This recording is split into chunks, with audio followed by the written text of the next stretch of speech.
Assalamualaikum warahmatullahi wabarakatuh. Halo, perkenalkan nama saya Atika Wiwi Utami dengan dosen pembimbing Bapak Wisman MPD. Dalam video kali ini, saya akan membahas tentang hakikat teori sastra, sejarah sastra, apresiasi sastra, dan hubungan sastra dengan pendidikan. Baiklah teman-teman, silakan simak videonya. Teori sastra dalam arti sempit adalah studi sistematis yang mengenai sastra dan metode untuk menganalisis sastra. Tetapi, kata teori telah menjadi istilah umum untuk berbagai pendekatan ilmiah untuk membaca teks. Teori adalah suatu sistem ilmu atau pengetahuan sistematik yang menerapkan pola pengetahuan hubungan antara gejala-gejala yang diamati. Teori berisi konsep atau uraian tentang hukum-hukum untuk suatu objek ilmu pengetahuan dari suatu titik pandang tertentu. Selanjutnya adalah sejarah sastra. Sejarah sastra bagian dari ilmu sastra yang mempelajari perkembangan sastra dari waktu ke waktu.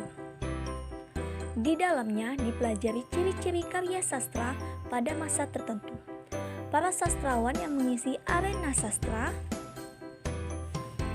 puncak-puncak karya sastra yang menghiasi dunia sastra, serta peristiwa-peristiwa yang terjadi di seputar masalah sastra.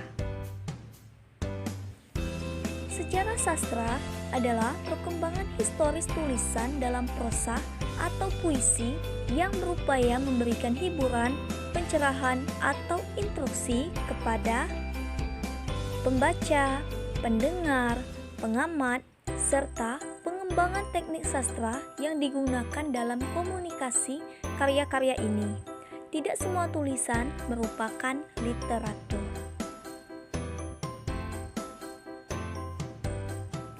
Ada sejarah sastra suatu bangsa, ada sejarah sastra suatu daerah, dan ada sejarah sastra suatu kesatuan kebudayaan.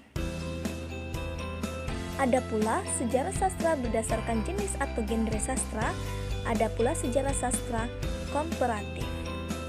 Tugas yang dilakukan oleh sejarawan sastra tidak terlepas dari hasil kritik sastra yang dilakukan peneliti sastra. Dari hasil kritik sastralah, sejarawan sastra dapat menggolong-golongkan karya sastra sesuai dengan kategorinya. Yang selanjutnya yaitu pengertian apresiasi sastra. Teman-teman semuanya, mengapresiasi sastra merupakan suatu hal yang sangat penting. Jadi, pentingnya bagi kita untuk menghargai sebuah sastra.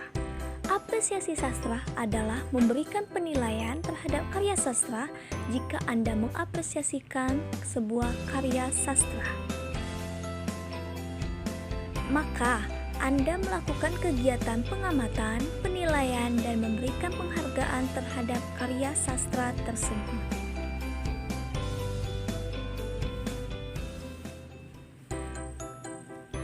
Apresiasi adalah 1. Kesadaran terhadap nilai-nilai budaya, 2. Penilaian atau penghargaan terhadap sesuatu. Yang ketiga, kenaikan nilai barang karena harga pasarnya naik atau permintaan akan barang tersebut bertambah. KBBI tahun 2002 halaman 62. Dengan demikian, apresiasi juga mempunyai berbagai unsur, yaitu perhatian yang terkontrol dan terpilih, persetujuan untuk merespons. 3. Kemauan untuk merespons. 4. Keputusan untuk merespons. Yang kelima, penilaian suatu nilai, dan yang terakhir, pemilihan suatu nilai. A. Aspek karya sastra. Yang pertama ada aspek kognitif, aspek emotif, dan aspek evaluatif. Aspek kognitif berkaitan dengan keterlibatan intelek pembaca dalam upaya memahami unsur-unsur kesastraan yang bersifat objektif. Aspek emotif berkaitan dengan keterlibatan unsur emosi pembicara dalam upaya menghayati unsur-unsur keindahan dalam teks sastra yang dibaca. Dan yang terakhir adalah aspek evaluatif, berhubungan dengan kegiatan memberikan penilaian terhadap baik buruk, indah tidak indah, sesuai tidak sesuai, serta sejumlah ragam penilaian yang tidak harus hadir dalam sebuah karya kritik, tetapi secara personal cukup dimiliki oleh pembaca.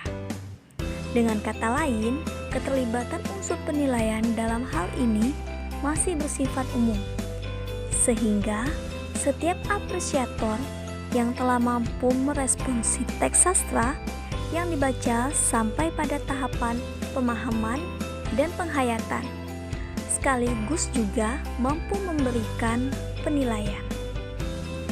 Jadi, itu merupakan aspek-aspek dalam apresiasi sastra. Teman-teman semuanya harus memahami. B. Apresiasi sastra. 1. Kepekaan emosi atau perasaan sehingga mampu memahami dan menikmati unsur-unsur keindahan yang terdapat dalam cipta sastra. Yang kedua, pemilikan pengetahuan dan pengalaman yang berhubungan dengan masalah kehidupan dan kemanusiaan. Dan yang ketiga, pemahaman terhadap aspek kebahasaan.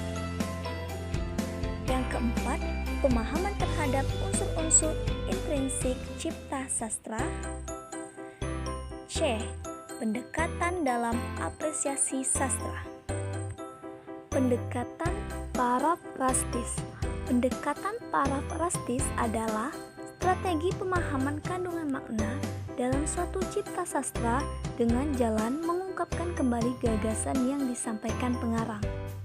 Pendekatan emotif dalam mengapresiasi sastra adalah suatu pendekatan yang berusaha menemukan unsur-unsur yang mengajak emosi atau perasaan pembaca. Yang ketiga adalah pendekatan analitis. Pendekatan analitis adalah suatu pendekatan yang berusaha memahami gagasan, cara pengarang menampilkan gagasan atau menyajikan ide-idenya, sikap pengarang dalam menampilkan gagasannya, elemen intrinsik dan mekanisme hubungan di setiap elemen intrinsik itu. Yang selanjutnya, pendekatan historis. Pendekatan historis adalah suatu pendekatan yang menekankan pada pemahaman tentang biografi pengarang, latar belakang pengarang. Yang selanjutnya adalah hubungan sastra dengan pendidikan. Eksistensi karya sastra merupakan wujud budaya yang berupa benda. Bicara tentang pendidikan dalam sastra adalah bicara tentang nilai-nilai didaktik kehidupan. Pendidikan dalam sastra dapat dilirik dari nilai-nilai didaktik kehidupan yang terkandung dalam karya sastra. Dengan caranya yang kreatif, sastra dapat membentuk manusia yang kepribadian halus atau baik manusiawi dan berbudaya. Hakikat teori sastra, sejarah sastra, apresiasi sastra, dan hubungan sastra dengan pendidikan merupakan sesuatu hal yang sangat penting. Jadi, teman-teman semuanya, kita harus mengetahui apa itu teori sastra, apa itu sejarah sastra, bagaimana cara kita mengapresiasi sebuah sastra, dan yang tidak kalah penting adalah apa hubungan antara sastra dengan pendidikan itu sendiri.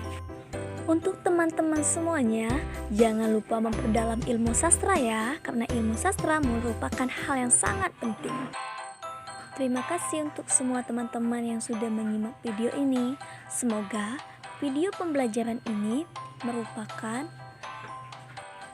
hal yang dapat menjadikan acuan pembelajaran kalian. Dadah. Wassalamualaikum warahmatullahi wabarakatuh. Terima kasih semuanya.